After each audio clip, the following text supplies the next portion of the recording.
Monsieur le Président du Conseil supérieur des affaires islamiques, distingués membres du Conseil supérieur des affaires islamiques, respecté Moufti du Tchad et imam de la Grande Mosquée.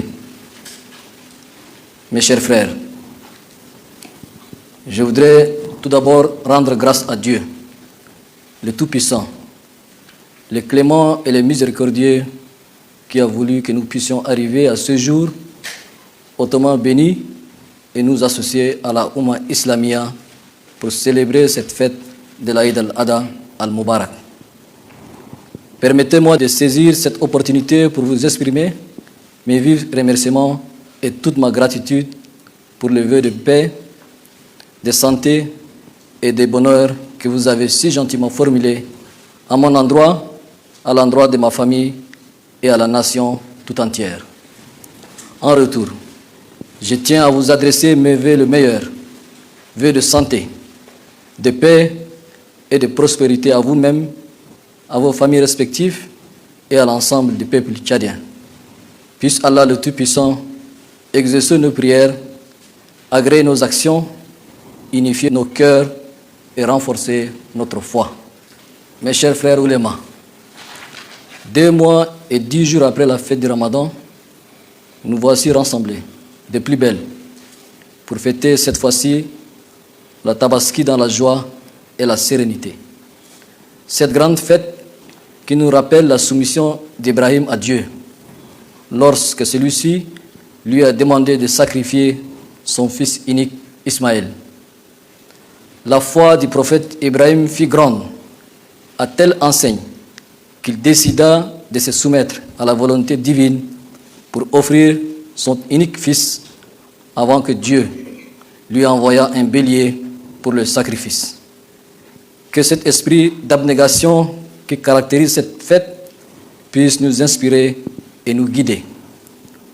Toutes les religions et tous les prophètes ont appelé l'humain à suivre le droit chemin et à être juste, droit, serviable, intègre et responsable dans ses actions de tous les jours. La Bible est sans équivoque à cet égard, comme en témoigne le verset que je cite. Ne savez-vous pas que les injustes n'hériteront point le royaume de Dieu? Ne vous y trompez pas, ni les impudiques, ni les idolâtres, ni les adultères, ni les efféminés, ni les infâmes, ni les voleurs, ni les cupides, ni les ivrognes, ni les outragés, ni les ravisseurs n'hériteront le royaume de Dieu. Fin de citation. Mes chers frères oulémas, la substance de ces versets est sans appel. Les voleurs n'hériteront pas le royaume de Dieu. Malheureusement, l'actualité est plus que jamais éloquente dans notre pays sur la corruption à grande échelle et le détournement massif des deniers publics qui gangrènent la gestion des ressources publiques, des moyens de l'État que nous devons considérer comme une amana confiée par Dieu et le peuple. L'humain pourra peut-être cacher ses méfaits aux yeux des hommes ici-bas, mais certainement pas à Dieu, dans l'au-delà où seuls comptent les bonnes œuvres. Dieu nous a formellement interdit la corruption comme stipulé par la sourate Al-Araf, verset 756. Ne semez pas la corruption sur la terre après qu'elle ait été réformée et invoquez-le avec crainte et espoir, car la miséricorde d'Allah est proche des bienfaisants. Fin de citation. Hélas, ces derniers temps, beaucoup de nos compatriotes responsables à divers niveaux brillent par le manque de moindre probité dans la conduite des missions à eux confiées et dans la gestion des moyens mis à leur disposition, confondant les caisses de l'État à leurs propres vaches laitières. Le Conseil militaire de transition que je dirige ne saura tolérer cette pratique et il sera intraitable face à la corruption établie et au détournement avéré. Les textes de la République seront appliqués dans toutes les rigueurs et force sera à la loi.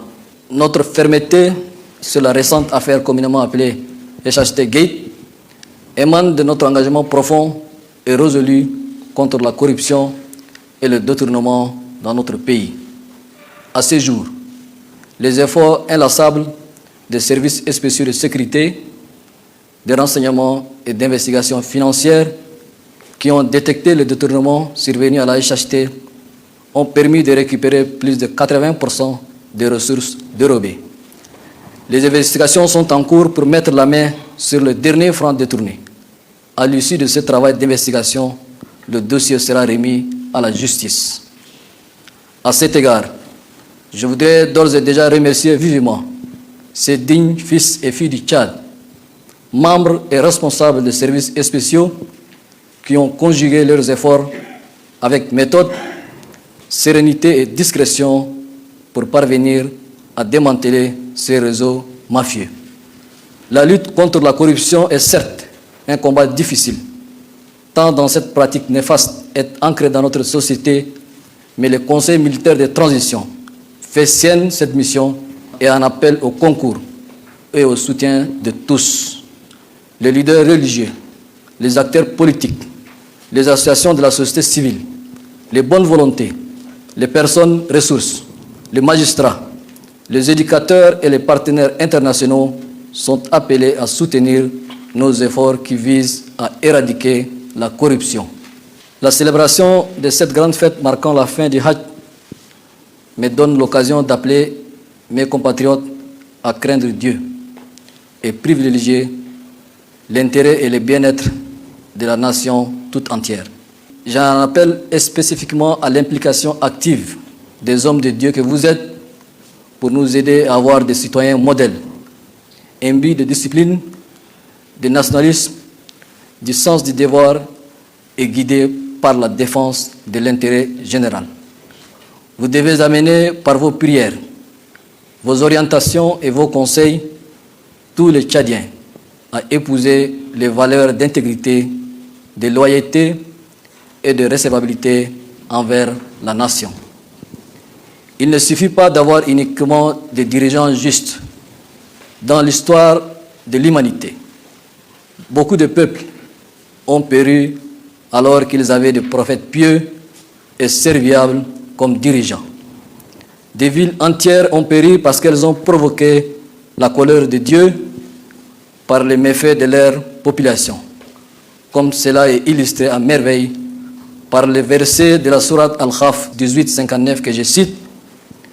Et voilà les villes que nous avons fait périr quand leurs peuples commirent des injustices et nous avons fixé un rendez-vous pour leur destruction. Indifférence sur la dégradation de ces mœurs est un peuple en perdition. Une population qui ferme les yeux devant la haine, la discorde, l'intolérance, la discrimination et la violence attire sur elle la colère divine et contribue à son autodestruction. Dirigeants et population, chacun a sa part de responsabilité. Nul ne peut se soustraire de sa responsabilité. Assumons donc correctement nos responsabilités pour construire ensemble un pays prospère, paisible, fort et qui fait bon vivre. Mes chers frères oulémas, au-delà de son aspect religieux, l'Aïd al-Adha est aussi un moment de communion, de retrouvailles et de pardon. Elle est aussi synonyme de partage et de générosité avec les nécessités et les personnes les plus démunies.